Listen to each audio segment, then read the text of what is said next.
My name is Xavier Donald. I'm an 11th grader at the school in Mary Grove, and right now we are at Renaissance for our Week 5 competition.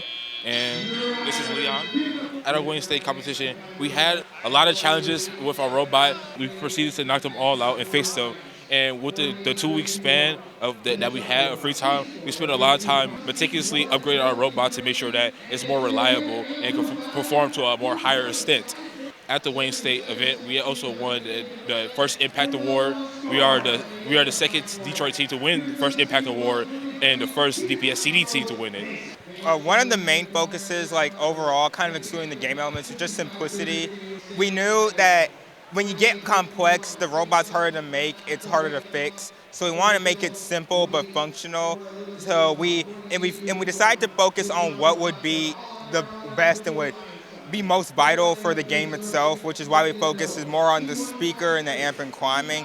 We actually know that the trap, while it can get you a ranking point, it would take like a very complex mechanism, which could potentially cause like more maintenance and would do more trouble than good, which is why we ended up choosing not to do the trap. That was definitely a sacrifice we had to make. When we sat down, we had to find a balance that gives us the most highest performing robot with the materials we had. Of course, now we could have went with a robot that did everything, but that where we are right now, that would take too much time, too much effort to put in. So we had kind of with the abilities of our robot, we had this mindset called KISS, is keep it simple safely, where we had made majority of the problems or the way we designed our robot was to keep it very simple and have a high performing robot at the same time. Our favorite part of the robot right here is the shooters.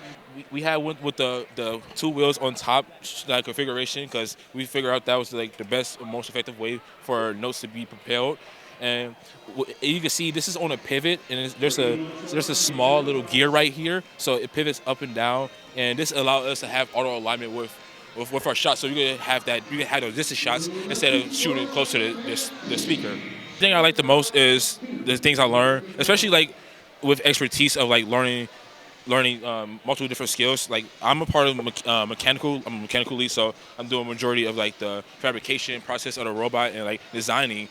But there's other things that you go like the other skills that you pick up that's not really like related to robotics, but more related to just being into like an organization like this, where you have like you pick up the ability to manage time, manage people, have good leadership, communication, and these are all skills that you go take into a different environment. Like let's say a career that you want to get into when you get older and be more successful.